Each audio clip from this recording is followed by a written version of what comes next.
एक तरफ वक्फ कानून के खिलाफ देश भर में विरोध का दौर जारी है, तो वहीं दूसरी तरफ उत्तर प्रदेश में वक्फ बोर्ड की संपत्तियों में गड़बड़ियां उजागर हुई हैं। मुस्लिम समाज के गरीबों की मदद के लिए वक्फ में की गई बेशकीमती जमीनों पर अवैध कब्जे किए गए हैं। कानपुर में कब्रिस्तान पर अवैध घर बना दिए गए, तो वहीं प्रयागराज में वक्फ कानून लागू होने के बाद अवैध कब्जाधारियों में खलबली मची है।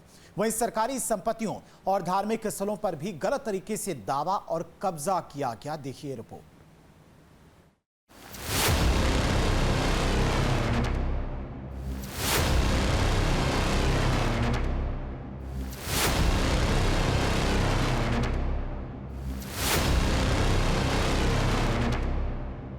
वक्फ बोर्ड के नाम पर जमीनों पर कोई डकैती नहीं डाल सकता है, लूट खसोट नहीं हो सकती है, चौराहे की जमीनों पर कोई कब्जा नहीं कर सकता है।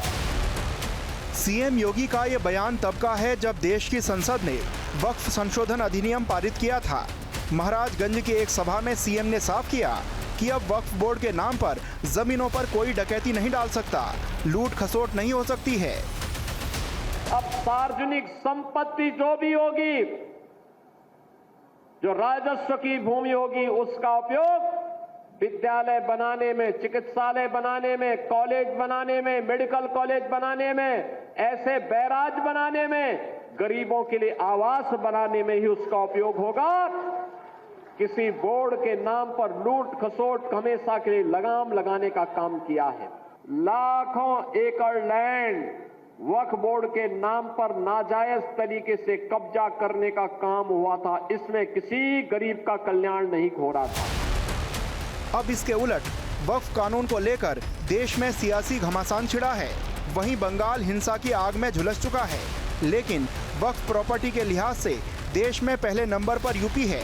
और अब इस वक्फ कानून के लागू होने के बाद गलत तरीके से वक्फ की जमीनों पर काबिज लोगों को हटाए जाने का डर सता रहा है। यूपी में किस तरह से वक्फ संपत्तियों का जबरदस्त दुरुपयोग किया गया है, उसकी पड़ताल न्यूज स्टेट की टीम ने की है। चाहे कानपुर हो या प्रयागराज या वाराणसी, कई जिलों में अनियमितताएं सामने आई हैं। कानपुर जिले में सुन्नी वक्फ बोर्ड और शिया वक्फ बोर्ड की कुल 1670 संपत्तियां हैं। सर्वे में सामने आया था कि वक्फ बोर्ड की संपत्तियों में 548 सरकारी हैं। इन पर मस्जिद और कब्रिस्तान बने हैं। कानपुर में वक्फ की जमीन पर बने कब्रिस्तानों पर लोगों ने अवैध कब्जे कर लिए हैं। लोग कब्रिस्तानों की जमीन पर घर बनाकर रह रहे हैं।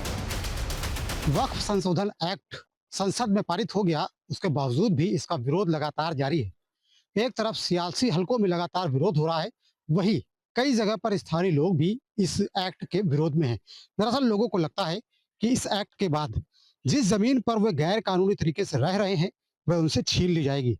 आपको हम एक नज़ारा दिखाना चाहेंगे। ये कानपुर का एक कब्रिस्तान है। कब्रिस्तान जो कि वक्फ किया गया है, वक्फ की जमीन पर है, और उसके बावजूद आप देख सकते हैं कि तमाम जगहों पर लोगों ने कब्जा करके अपने मकान बना लिए हैं और इन मकानों में लोग रह रहे हैं। इन मकानों में रह रहे हैं, लोगों से ये मकान छीन न लिए जाए, इसलिए वे लगातार इसका विरोध कर रहे हैं।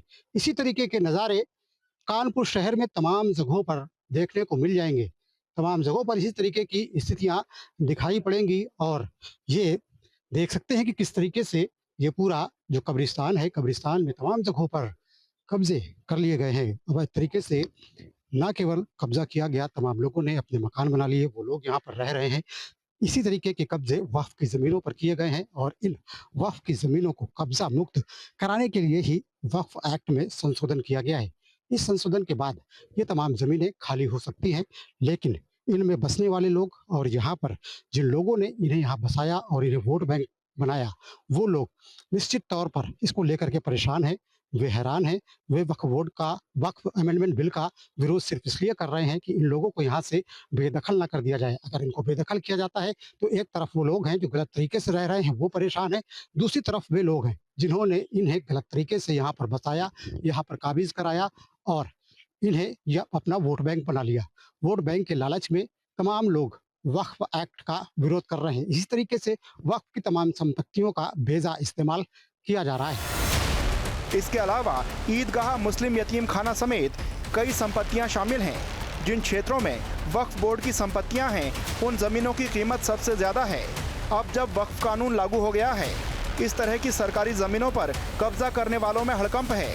वहीं आरोप है कि शिकायत करने के बावजूद भी कोई एक्शन नहीं लिया गया। कानपुर में एक संस्था के लोग हमारे साथ मौजूद हैं जो लगातार ऐसी शिकायतें करते रहे हैं। कब्रिस्तान में जो अवैध कब्जे हुए, जो वक्त की जमीनों पर कब्जे हुए, उसकी शिकायतें करते रहे, लेकिन अभी तक हुआ कुछ नहीं। उनसे बात कर लेते हैं किस तरीके से उन्होंने शिकायतें की और अभी तक क्या कुछ कार्रवाई हुई। ये बताइए भाई साहब, कानपुर में कितने ऐसे कब्रिस्तान हैं जहाँ पर वक्त की जमीनों पर कब्जे हो गए? देखिए, कानपुर शहर में यूँ तो 100 कुछ कब्रिस्तान है, लेकिन क्योंकि जहाँ पे हम लोग बकरमंडी जो चौराहा है, ये इलाका जो है, यहाँ पे लगातार एक जगह पे कम से कम 12 से 15 कब्रिस्तान है अलग-अलग। जैसे तकिया नब्बू शाह कब्रिस्तान है, तकिया हुजूरी शाह कब्रिस्तान है, तकिया बादल शाह कब्रिस्तान है, तकिया अकबर शाह कब्रिस्तान है, पीरा शाह तकिया कब्रिस्तान है। इस तरीके से तमाम कब्रिस्तान है, ये भी कब्रिस्तान है और लाइन से इस इलाके में कब्रिस्तान है। कब्रिस्तान बहुत बड़ी तादाद है कब्रिस्तानों की। मकसद यहाँ पे ये, क्योंकि हम लोग लगातार इसकी मुहिम चलाते रहे हैं कि कब्रिस्तानों से कब्जा मुक्त हो। कब्जा इसलिए मुक्त हो क्योंकि अगर कब्रिस्तान में अगर जगह नहीं होगी तो मुर्दे कहाँ दफन होंगे, क्योंकि कानपुर शहर की बहुत बड़ी आबादी है। उस आबादी के हिसाब से जगह भी होनी चाहिए। जगह हमारे पास बस यही सब है, लेकिन ये भी एक बहुत बड़ी जगह है। तो हम लोगों की मुहिम हमेशा, हम लोग अखिल भारतीय कुल हिंद जमीयतुल आवाम उत्तर प्रदेश के तत्वाधान में हमेशा जो है कब्रिस्तानों को लेकर जो है मुद्दों को उठाते रहे हैं। जिलाधिकारी कानपुर नगर को सौंपी भी थी हम लोगों ने, उस वक्त कमिश्नरेट भी लागू हो गई थी, तो कमिश्नर साहब को भी दिया था, लेकिन कुछ ना कुछ मामला ऐसे हो जाते हैं। उस वक्त कोरोना काल आ गया था, तो इसलिए जो है वो कार्रवाई रुक गई थी। लेकिन क्योंकि वक्फ बोर्ड का मामला होता तो वक्फ बोर्ड में जो अधिकार जो होता था वक्फ अल्पसंख्यक वक्फ कल्याण अधिकारी के हाथ में होता था या वक्फ मंत्री के हाथ में होता था।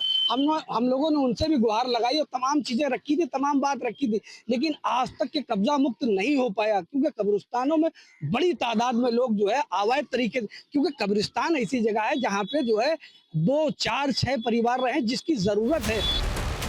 वक्फ संशोधन कानून की लड़ाई के मकसद का अंदाजा इसी बात से लगाया जा सकता है कि यूपी की 98% वक्फ संपत्तियां खतरे की जद में हैं। वजह है इतनी वक्फ संपत्तियों का अभी तक राजस्व रिकॉर्ड में दर्ज नहीं होना। 57,792 संपत्तियों का पता चला अवैध रूप से वक्फ संपत्तियों के रूप में दर्ज हैं। इनका रकबा 11,712 एकड़ है। इन संपत्तियों को वक्फ नहीं किया जा सकता था।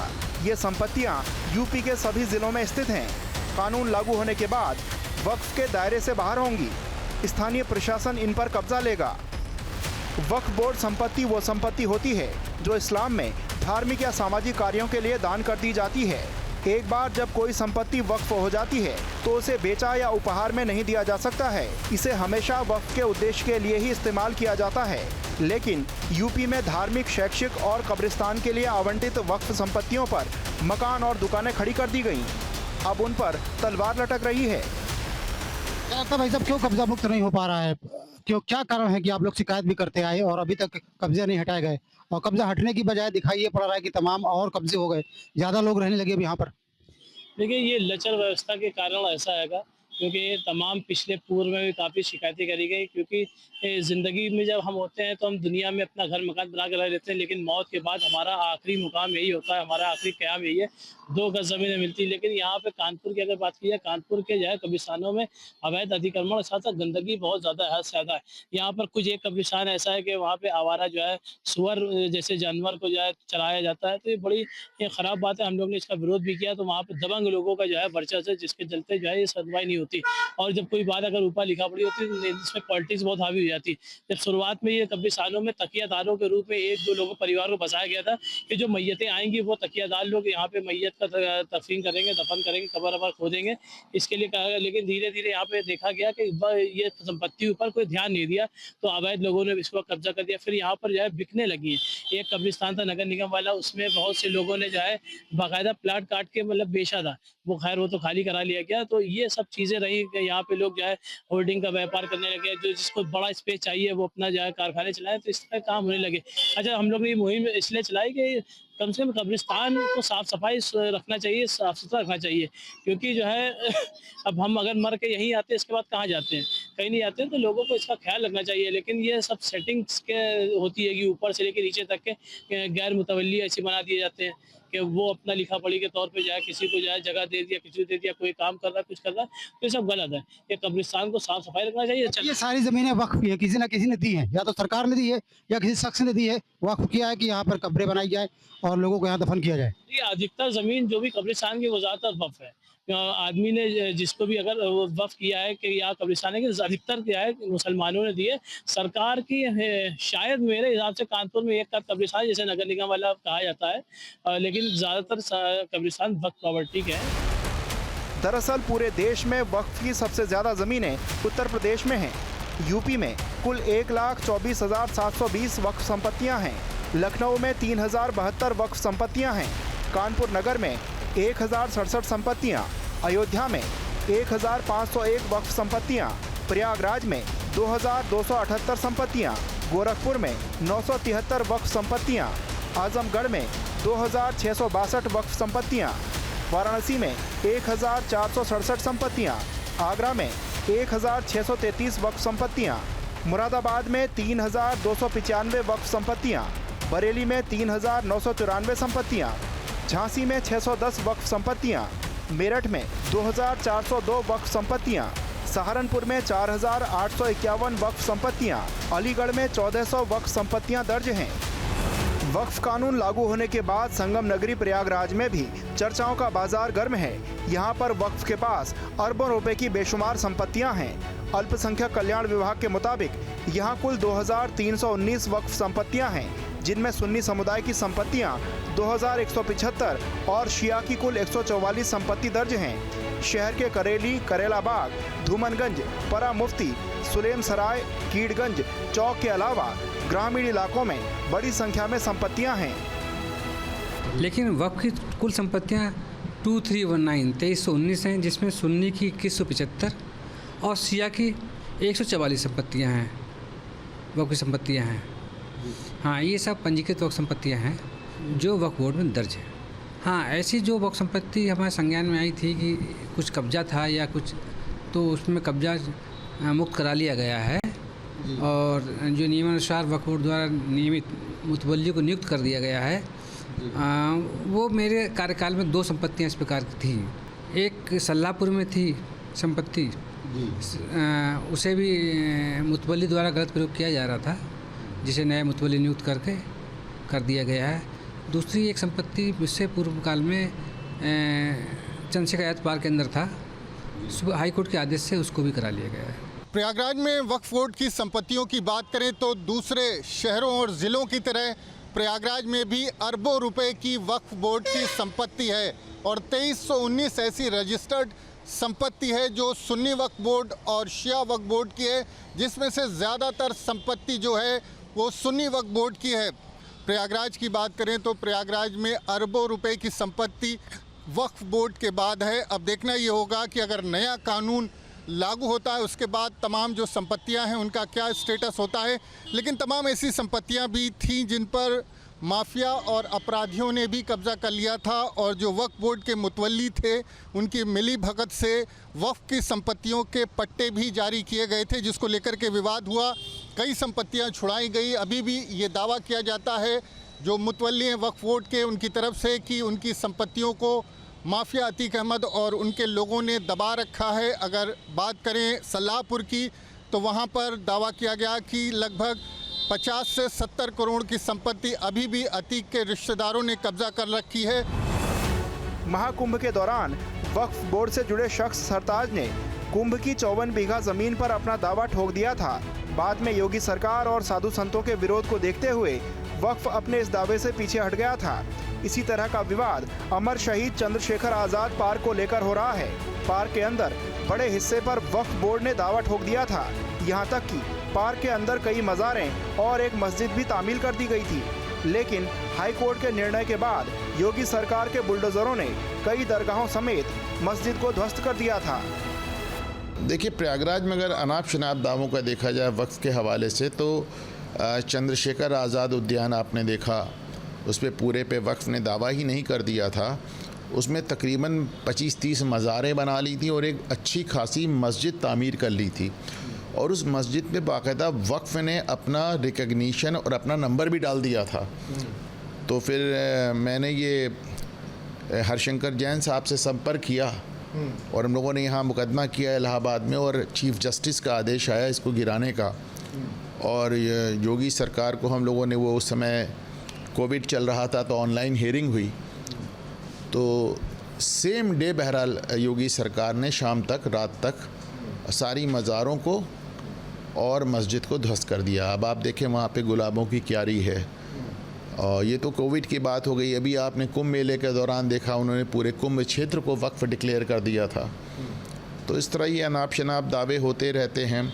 इतना बड़ा यहाँ पे खुशरू बाग है, लेकिन उसमें एक अच्छी बात यह है कि वो शुरुआत से ASI के कंट्रोल में है, तो उसमें कभी इस तरह की कोई विवाद की नौबत नहीं आई। बड़ी बात यह है कि वक्फ बोर्ड ने और भी तमाम संपत्तियों पर दावा भी किया, जिसको लेकर के विवाद भी खड़ा हुआ। और जिस तरह से आज़ाद पार्क, जो चंद्रशेखर आज़ाद पार्क है जहां पर चंद्रशेखर आज़ाद ने शहादत दी थी, उसकी कुछ ज़मीन पर भी वक्फ बोर्ड ने अपना दावा कर दिया था। बाद में मामला कोर्ट में गया और कोर्ट में चलता रहा। और इसी तरह से कुंभ मेले के दौरान हमने देखा कि वक्फ बोर्ड से जुड़े एक शख्स सरताज ने कुंभ की 54 बीघा ज़मीन पर अपना दावा कर दिया था। तो ये सारी प्राइम प्रॉपर्टीज़ हैं, ये ऐसी लोकेशंस पर हैं जिनकी कीमत अरबों खरबों में है, लेकिन दावे इस तरह की और तमाम संपत्तियों पर वक्फ बोर्ड की तरफ से किए जाते रहे हैं। और जिस तरह से इन तमाम मामलों में विवाद सामने आया था, तमाम मामलों में कोर्ट में मामला गया था और उसके बाद जो दावा था उसको खारिज भी किया गया। अगर इस आज़ाद पार्क की बात करें तो इस आज़ाद पार्क में तमाम ऐसे मस्जिद, मंदिर और तमाम दरगाहें थी जिनको कोर्ट के आदेश पर उनका ध्वस्तीकरण भी किया गया था। प्रयागराज जिला मुख्यालय से करीब 20 किलोमीटर दूर सल्लाहपुर में सुन्नी वक्फ बोर्ड की करीब 50 करोड़ की जमीन पर आज भी माफिया अतीक और अशरफ के रिश्तेदारों का कब्जा है। बावजूद इसके अभी तक वक्फ की संपत्ति को माफिया से मुक्त नहीं कराया गया है। सुन्नी वक्फ बोर्ड के मुतवल्ली अम्माद हसन ने दावा किया है कि सल्लाहपुर इलाके में अतीक के रिश्तेदारों ने 50 करोड़ से अधिक की संपत्ति पर जबरन कब्जा कर रखा है। इस संपत्ति को लेकर विवाद अभी भी जारी है।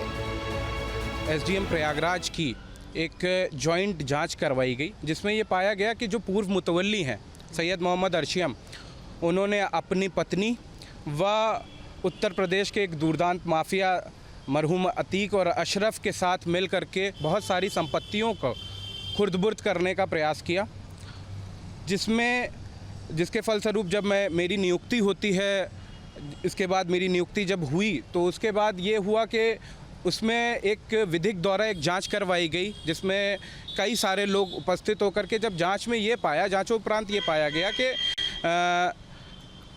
अर्शियम और अतीक अहमद और अशरफ, मरहूम अशरफ, इन तीनों ने मिल करके बहुत सारी संपत्तियों को सेल डीड एग्जीक्यूट किए, इलीगल पट्टे किए गए। उसके बाद लगातार विधिक कार्रवाई करवाई जा रही। अभी भी बहुत सारी संपत्तियां ऐसी हैं जो उन लोगों के कब्जे में हैं। विधिक द्वारा हम लोग उस पर कार्रवाई करने के उसमें हैं। उत्तर प्रदेश में तो राजभवन तक को वक्फ की जमीन पर बने होने का दावा किया जाता है। अब वक्फ संशोधन कानून को मुसलमानों की धार्मिक और संवैधानिक अधिकारों के लिए खतरा बताकर सियासी रोटियां सेकी जा रही हैं। लेकिन ये कोई नहीं बताता कि वक्फ के नाम पर बेशुमार संपत्तियों को खुर्द-बुर्द क्यों किया गया। Team news state.